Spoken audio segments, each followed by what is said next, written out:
हाँ, ऐसा ही तू ध्यान लाए, खाली पढ़ाई पर ध्यान दो, काम के चिंता मत करो।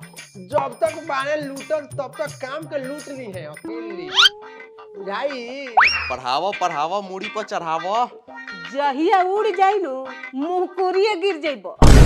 सुना, तू एकनी के बात पर बिल्कुल ध्यान मत दिया, तू खाली पढ़ाई पर ध्यान दो, हम काम पर ध्यान देता नहीं।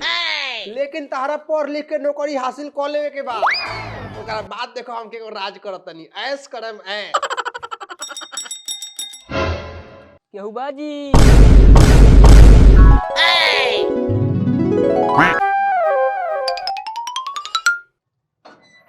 हैं डाकी यार, अरे बाप लागो ता गोल दिखाई तो हमरे मेहरारू के फार्म भले रहनी नौकरी लागल का।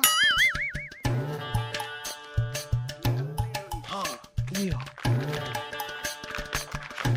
नौकरी लाग गइल नु, तारा के त महुआ पिया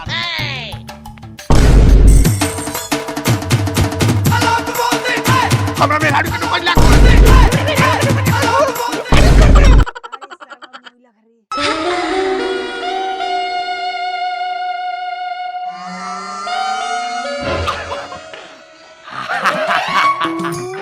बाबूजी, अब तहार का होई बाबूजी? भाई देखा काली कलमा प्रीति कुमारी अफसर बन चुकी है और हम क्या हो चुके हैं? हम ओकर मरद, उ हमार मेहरारू, अब आऊ कमाई हम बैठ के खाए। आ खाना के बनाई बूढ़ी? अब बुढ़ाऊ तहरा भी बहुत सारा काम करे के पड़ी जाएगा। हम मसाला पीसता नहीं हा, आ तू टुकुर टुकुर ताकत लहा, हमार मजाक उड़ावत लहा, सबके बदला लिया। ताना पत्ताना ताना पत्ताना, लेकिन कितना सुनलक ताना, लेकिन हार नंबर लख मेहरारू के दीवाना।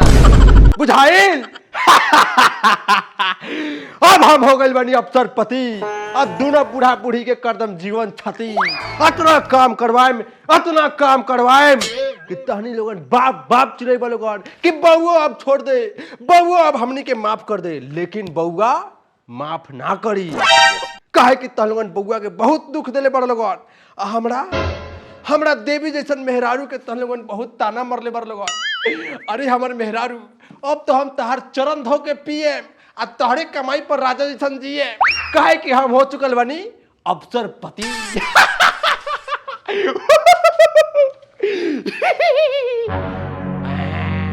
हदे तनी हेने अब अतना खुश भइला के जरूरत नहीं खे। हमरो पास कुछ कागज बा, पहले ओकरो के पढ़ ला, ओकरा बाद तनी और खुश हो जा। ल तार बोलिए तनी बदल लागता हमरा। हां तो अब बदली ना, नौकरी जे लाग गई बा। अपना अफसर हो गल, तू धारू गाय के लातो खाई देला। हां तनी हइयो पढ़ के खुश हो जा और चिल्ला। ए पेपर तो पढ़े।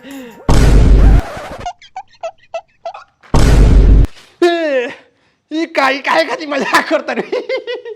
मजाक काहे करता रे? ये पता तलाक लिखल बा। मजाक ना है, ई सीरियस है। हम तोहरा जैसन अनपढ़ गंवार पति के साथ ना रहे। हमार नौकरी लाग गइल बा, बस यहाँ हम पढ़े खातिर रहनी है और नौकरी पावे खातिर रहनी है। हमार नौकरी लाग गइल, अब हम जाएम अपने बॉयफ्रेंड के साथ। ई काहे मजाक करता रे? हम इतना मसाला पीस के खाना बना के मजदूरी को के तरह के पढ़ाई नहीं है। मजाक मत कर। हर जगह वही जगह ठीक बा। हट हमरा के जा। अरे बाप रे बाप, मत जाइए, हमने के छोड़ के मत जा। हम ना जी पाए, हम मर जाए। बाबूजी तुम कौन है? ए मैं बचा ले, धोर रे। अरे रुक जा हो दादा। नहीं बाबूजी हो, बचाओ ना हो, भाग गल। अरे भाग, अरे दादा हो, ए छोड़ दो, ए मत जाओ। अरे रुक जा, ए मत जा, हमने के छोड़ के मत जा। ए पर से छोड़ दो, ए मर्दवा खा ले के भाग दो। ए बाबूजी भाग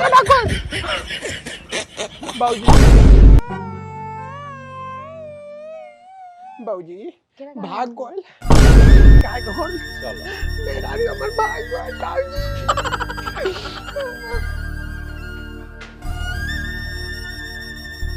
बाबूजी कौड़िया काहे फोन करत रह मर्दी? हाय फाटा काहे के रखले बारा? हे माई, अरे मर्दे तू कितना होता हमार बाबूजी हो, हम तहार पुत्र सुपुत्र लुटन कुमार। ते सरवा हमरा घर की इज्जत के साथे खेलले बाड़ी, अब हम तोरा साथे खेलेम।